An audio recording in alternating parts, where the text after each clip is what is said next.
Good morning universe. நான் உங்கள் வாழ்வியல் ஜோதிட கலைமணி, DNA astrologer, tarot reader Krishnakeerthi பேசுகிறேங்க. நாம் இந்த பதிவில் நம்ம ஸ்டார் கோட் ஆஸ்ட்ரோ இந்த கார்டு இருக்கு இல்லையா, அதில் வந்து தேர்ட் பார்ட் பார்க்க போகிறோம். மொத்தம் 4 பார்ட்டு. ஸோ இந்த தேர்ட் பார்ட்டில்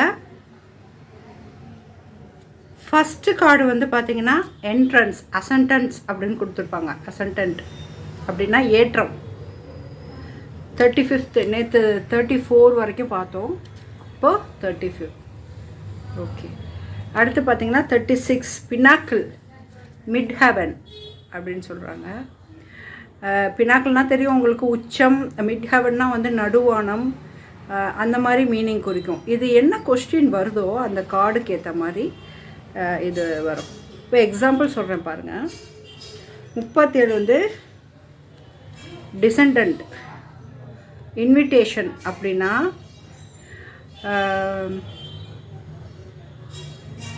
ஒரு குழந்தை வருவதற்கான அறிகுறி. நம்ம முன்னோர்கள், சந்ததியினர், அவங்க வருகைக்காக, அவங்க ஆத்மா வருவதற்கான அறிகுறி.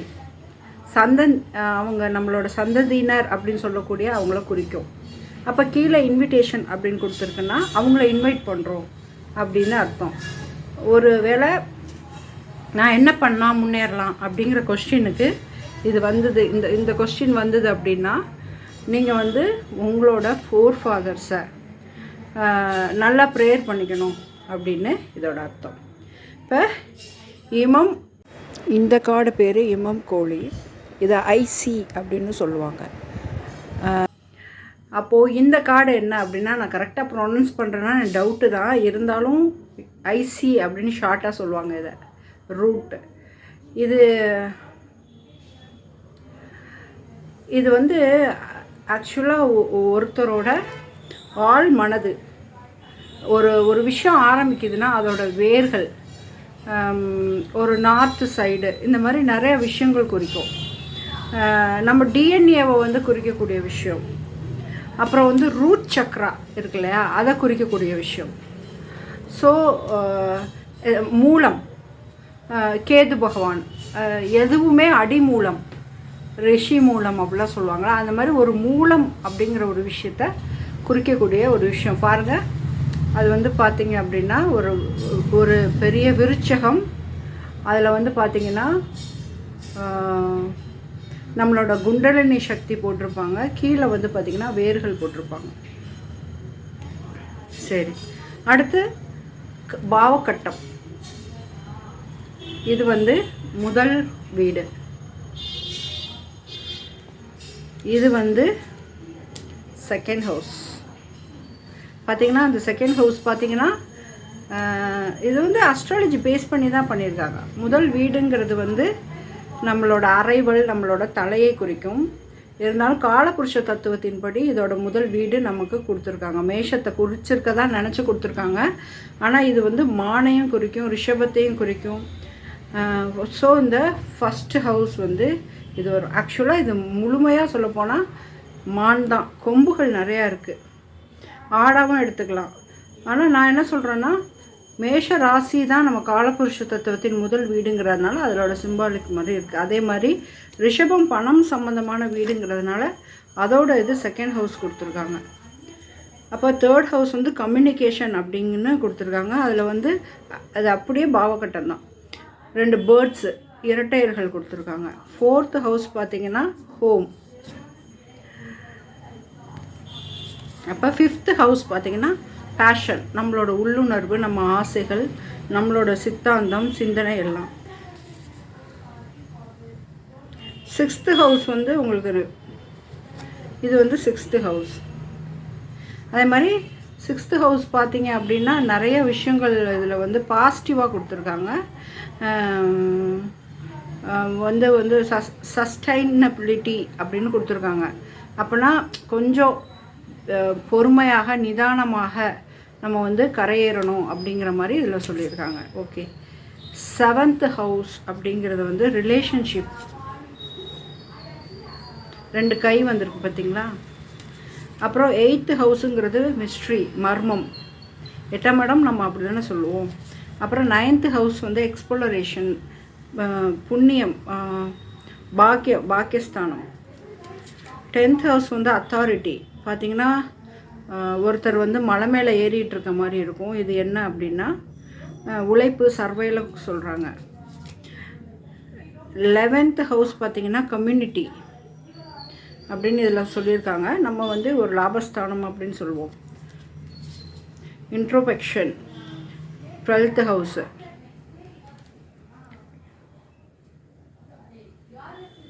இன்ட்ரோஸ்பெக்ஷன். ஓகே, இப்போ வந்து 12th ஹவுஸில் பார்த்திங்கன்னா அந்த குண்டலினியோட சக்தி ட்ராயிங்காக கொடுத்துருக்காங்க. ஸோ இது வந்து ரீபரத்திற்கான இடம்னு அவங்க நம்புகிறாங்க 12th. நம்ம கூட நம்பலாம், ஏன்னா அது வந்து விரயஸ்தானம் அப்படிங்கிறது ஒரு பாயிண்ட்டு. ஓகே, இப்போ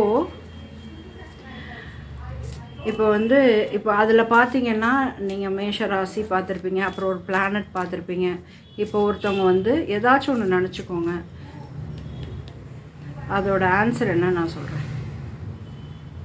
ஓகே, ஒரு டக்குன்னு எடுத்துட்டோம். இன்னொரு வாட்டி 5 டைம்ஸ் எண்ணலாம். 2nd house. இப்போ இதை பார்த்துக்கிட்டு இருக்கவங்க ஏதாச்சும் ஒன்று நினச்சிக்கோங்கன்னு சொன்னோன்னா பணம் விஷயமாக நினச்சிருப்பீங்க, வேலை விஷயமாக நினச்சிருப்பீங்க, குடும்பத்தோட வரவு, கல்யாணம், அதுக்கப்புறம் பார்த்தா இடம் வாங்குதல், படிப்பு, எஜுகேஷன், எக்ஸாமோட ரிசல்ட்டு, எல்லாமே வந்து தன, குடும்ப, வாக்கு, சிந்தனை, பொருள் தேடல் எல்லாமே வந்து நினச்சிருப்பீங்க. இப்போ இது உங்களுக்கு ஆக்டிவேஷன் ஆகுதா அப்படிங்கிறது வந்து கேட்கணும் அப்படின்னா நீங்கள் இன்னொரு கார்டில் கேட்கலாம், அது பார்த்துக்கலாம். இப்போ நான் 5 வேண்டுறேன் உங்களுக்கு. இப்போ நான் கொஸ்டினும் சொல்லிட்டு எடுக்கிறேன், ப்ரெடிக்ஷனும். உங்களுக்கு வந்து ஒரு வீட்டோட பலவீனத்தால் உங்களோட கம்யூனிகேஷனோ இல்லை ஒரு ஸ்ட்ரென்த்தோ வளராமல் இருக்குது. எந்த விஷயத்துக்கு, ஒரு ஹெல்த்து கூட நினச்சிக்கலாம், இல்லை வந்து ஒரு ஜாப் இம்ப்ரூவ்மெண்ட்டு கூட. அப்போ இப்போ என்ன கார்டு வருதுன்னு பார்ப்போம். அது எந்த ராசி கட்டம். இப்போ ஜாதகம் இல்லை அவங்களுக்கு. அப்போ ஜாதகம் இல்லாதனால எந்த ராசி கட்டம் பாதிப்பு அடைஞ்சிருக்கு அப்படின்னு, எந்த பாவ கட்டம் பாதிப்பு அடைஞ்சிருக்கு. ராசினா நம்ம இன்னும் நேற்று பார்த்தது, எந்த பாவ கட்டம் அது வந்து உங்களுக்கு நேற்றுல. ராசினா முந்தா நேற்று பார்த்தது, நேற்று வந்து கிரகங்கள் பார்த்தோம், இன்றைக்கி பாவக்கட்டம் பார்க்குறோம். அப்போ பாவக்கட்டம் என்ன பாதிப்பு அடைஞ்சிருக்கு அப்படிங்கிறத நம்ம பார்க்கலாம்.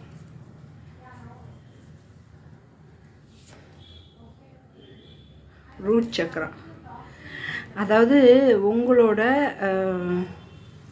ரூட் அப்படின்னா இது வந்து 12th + 1 ரெண்டையுமே நீங்கள் எடுத்துக்கலாம். இன்னும் சொல்லப்போனால் 8th கூட எடுத்துக்கலாம். ஆழமான வேர்கள் அப்படிங்கும்போது தனுசு ராசியையும் மீன் பண்ணுது அப்படின்னு நம்ம எடுத்துக்கலாம். ஏன்னா அதில் வந்து மூல நட்சத்திரம் இருக்கும், அப்புறம் அஸ்வினியில் ஒரு கேதுவோட நட்சத்திரம் இருக்கும், கேதுன்னா மூலம். அந்த மாதிரி நம்ம இதை கனெக்ட் பண்ணி பார்த்தா எப்படி பார்த்தாலும் உங்களுக்கு ப்ராப்ளம் வந்து என்னென்னா உங்கள் டிஎன்ஏல இருக்குது. அப்போ ராகு கேதுக்கிட்ட இருக்குது. அதனால தான் இந்த ஸ்பெஷல் சப்போர்ட்டிவ் கார்டு கொடுத்துருக்காங்க. ஒருவேளை இது எதுலேயுமே எந்த ஹவுஸ்லேயும் பாதிப்பு இல்லைன்னா நீங்கள் நினைக்கிற அந்த விஷயம் உங்களோட டிஎன்ஏ, அது ராகு கேதுவோட அது அந்த விழுதுகள் அந்த விஷயத்தில் வந்து இருக்குது. பாஸ்ட் கார்மிக் அப்படின்னு சொல்கிறாங்க. இப்போ அதே மாதிரி இன்னொன்று நினச்சிக்கோங்க. 1 2 3 4 5.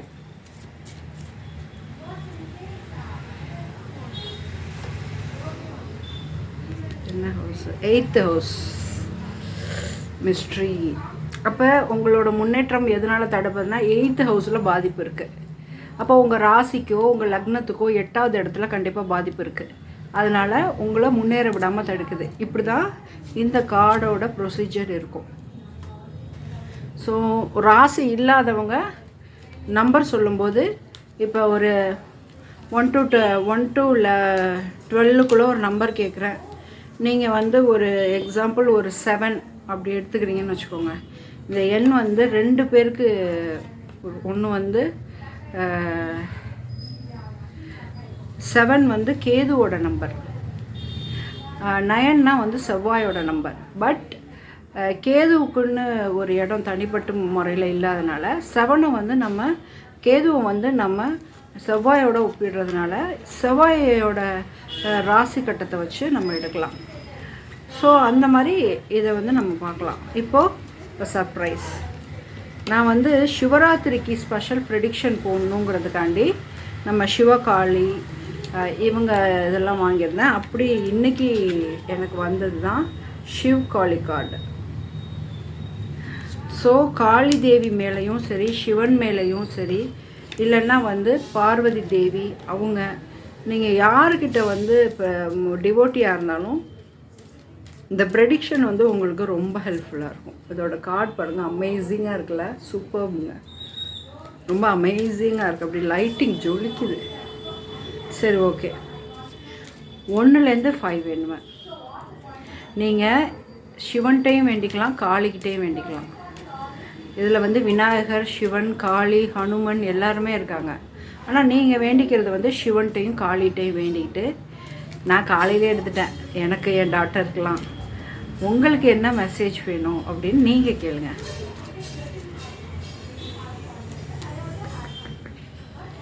ஒன் 2 3 4 5. ஸோ நீங்கள் கொஸ்டினை இல்லைன்னா நானே என்ன சொல்கிறேன்னா, இந்த வீடியோவை பார்க்குறவங்களுக்கு காளிமா உங்களோட சிவன் நம்ம அன்னைக்கு பிளெஸ்ஸிங் கேட்டுட்டோம், இன்னைக்கு காளிமாட்ட கேட்போம். காளிமா, நீங்கள் இந்த வீடியோவில் கனெக்ட் ஆகிறவங்களுக்கு என்ன பிளெஸ்ஸிங் கொடுக்குறதா இருக்கீங்க, உங்கள் ஆசீர்வாதத்தோடு நீங்கள் ஒரு கார்டை என் கைக்கு கொடுங்க. Wow, Maheshwar, blessing of peace. யாரோ மன அமைதி இல்லாமல் ஓவர் திங்கிங்லே இருக்கீங்க, அவங்களுக்கு வந்திருக்கிற கார்டு தான் இது. சூப்பர். இப்போது ஒரு நாள் நான் என்னென்ன கார்டு வச்சுருக்கேன்னு எல்லாமே உங்களுக்கு கொடுக்குறேன். நீங்கள் எந்த கார்டில் வேணாலும் நீங்கள் வந்து ஹீல் கேட்டுக்கலாம், எது வேணால் பண்ணிக்கலாம். இதில் சாய்பாபா கார்டு மட்டும் ப்ரெடிக்ஷனுக்கு இல்லை. அது வந்து சாய்பாபா உங்கள் சூழ்நிலைக்கு என்ன சொல்ல விரும்புகிறாருன்னு நீங்கள் கேட்டிங்கன்னா, நான் வியாழக்கிழமை ஒரு ஈவினிங் ஒரு 7 to 9 நீங்கள் முன்னாடியே கேட்டுக்கணும். 9003065782 என் நம்பர். அதில் கேட்டுக்கிட்டு எனக்கு வந்து கார்டு எடுத்து சொல்லுங்கள், சாய்ராம் என்ன சொல்கிறாங்கன்னு அப்படின்னு கேட்டு சொல்லுங்கள். மற்ற எல்லாமே ப்ரெடிக்ஷன் கார்டு தான். அடுத்து வந்து இந்த சேனல் உங்களுக்கு சப்ஸ்கிரைப் பண்ணுங்கள். இந்த வீடியோ உங்களுக்கு கண்டிப்பாக பிடிச்சிருக்கும். சப்ஸ்கிரைப் பண்ணுங்கள், பெல் பட்டனை கிளிக் பண்ணிக்கோங்க. Thank you very much.